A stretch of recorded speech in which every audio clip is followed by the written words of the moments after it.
Help Save Our World Speak 24, How to Help Save Our World. Hello and welcome everyone to our 24th Help Save Our World online speakers meeting.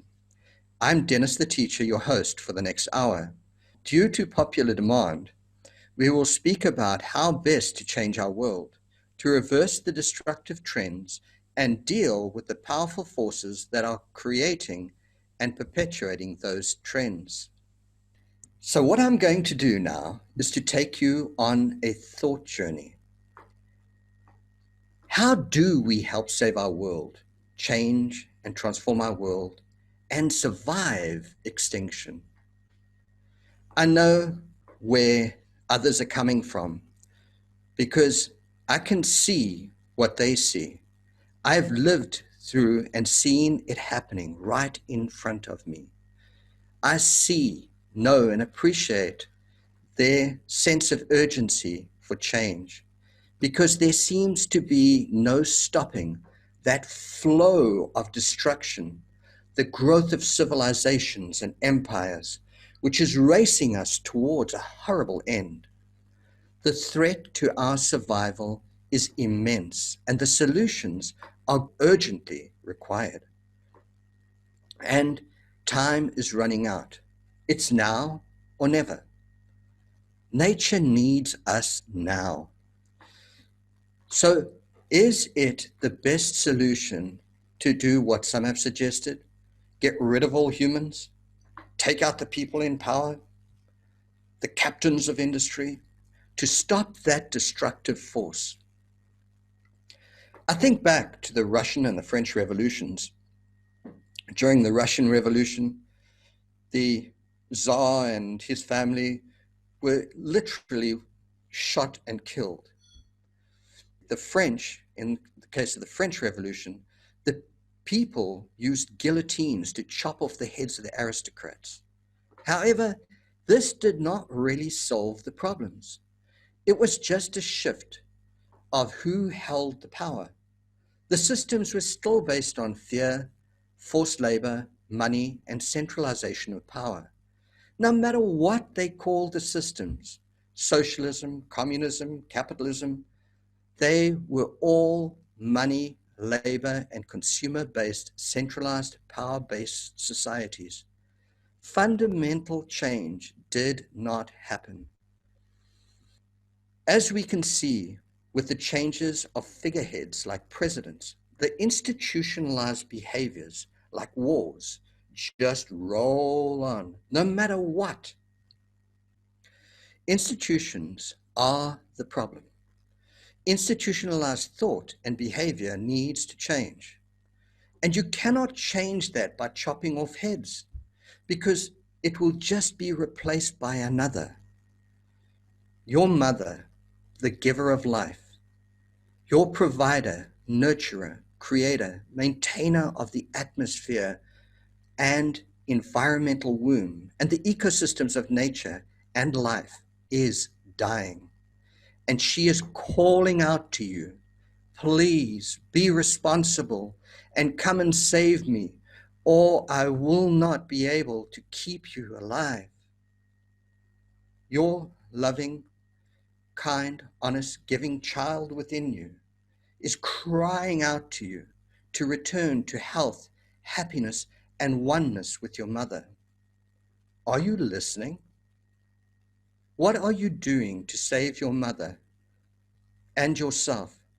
How do you intend to return to alignment with yourself, Mother Nature, and the ecosystems that sustain your life, and help save the world at the same time? This is why we're here, to guide you through this transition to a happy, healthy, and sustainable future. We have tried voting, creating bills and laws, and only to be denied or ignored, or to lose the ground in their negotiations in the Senate. Then to have whatever gains we made overturned by the next president. The rich and powerful always get what they want because they have the money to buy the politicians. I am not saying that you must not vote and get the best of bad choices in place. Not voting is even worse. Apathy does not serve us. We can change local government, local laws, which eventually change federal laws. For those who wish to go that way, go ahead. But to me, it's too slow and does not solve the fundamental problem, which is our values and beliefs on which the institutions stand. Is creating and fighting wars a solution? Destroying to rebuild? This is one of the favorite techniques of owners, bankers, governments, and empires because it drives people into dependence upon them, the invaders. Slash and burn, napalm, killing all plant life, killing the elders and the young men. By disempowering the people and taking away their knowledge, seeds, animals, and access to land, food, and water, or other ways they had to earn a living, empires win and the people lose. Wars are bought and paid for by those in power to gain more wealth and power, and the people are cannon fodder to those wars. Bankers have done the same throughout history, taking ownership of the people's land when they could not pay back loans. I have lived through wars, civil wars, genocide happening throughout Africa, in the Middle East, and all over the world.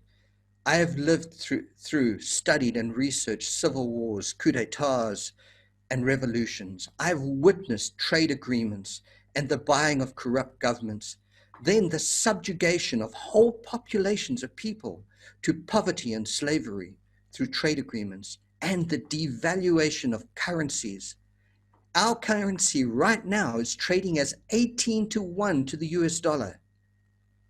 I have seen in South America millions of escudas and pesos, just different currencies. As I traveled around the coast of South America, all of those economies were so devastated by free trade agreements and the linking of the currencies to the US dollar and playing the stock exchange, driving these countries into poverty and their people into slavery.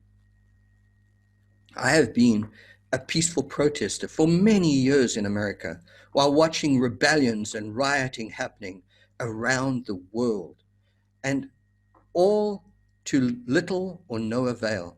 Those in power just manipulate the truth, lied, controlling the conversations in the media, ignoring our basic human rights like the freedom of speech, which is written into the Constitution, and just abusing the protesters at will. The corporate business governing bodies ignored the protesters and highlighted what the corporations wanted to prove, always turning it around for the benefit of the naive viewing public who just believed their lies, saying that the protesters are radicals and anarchists and socialists and they are a health risk. They used everything in their arsenal to turn what was an attempt by people to make a difference into the corporations were the victims of our bad behavior. Mahatma Gandhi convinced the Indian population to use passive resistance to shut down the economic activity of the British Empire in India. And Great Britain, very powerful empire at the time, had no choice but to withdraw. I can see that many people will choose all sorts of other techniques to bring about change to our world. However, little to no change results from those methods used in the past. So they are not likely to make a difference now and in the future. And violence is not our way. And it is not where I think we will have the greatest impact. To me, direct confrontation is not the solution. Directing the people's energy away and focusing on solutions to the problems of the world. Let's be creators of the future world which we wish to live in, we are wasting our time and energy in opposition. We are the power that drives and sustains institutions and corporations. Take that power away, and they cease to exist. Mother Nature needs us.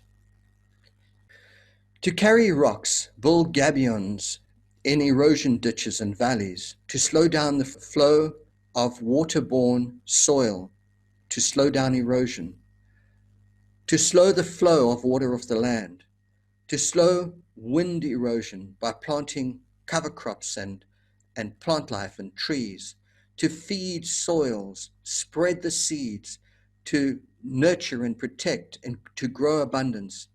We have the power to transform our lives and terraform our world. And it does not happen in cities. It happens out on the lands. If we are faced with violence, the best technique I can suggest is run and return, but never give up on Mother Nature or ourselves. I really need to continue, so please bear with me.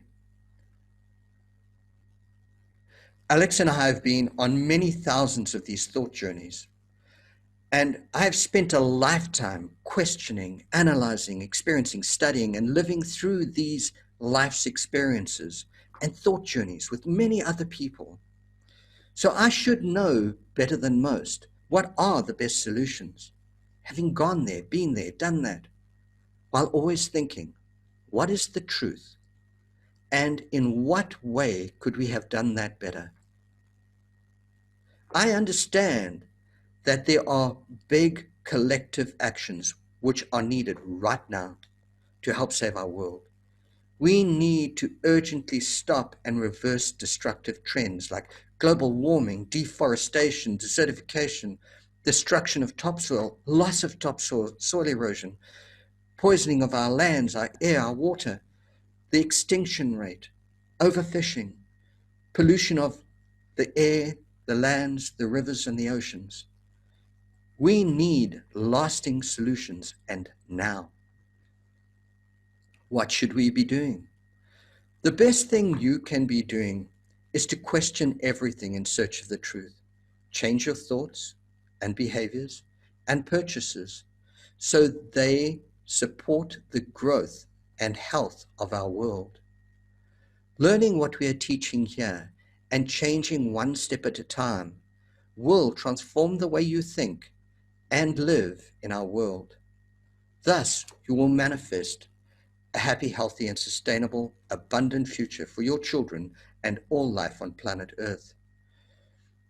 Raising your children into our teachings, natural wisdom, and life's education will prepare them for a happy, healthy, and productive life while creating the future that they deserve. It will teach them how to live sustainably while de-schooling society. Our education system is designed to produce technocrats and more technology and perpetuate the paradigm that we're in, which is killing our world. We need to change that. With your purchases, support, and donations, or our support, purchases, and donations, we will create the future we deserve.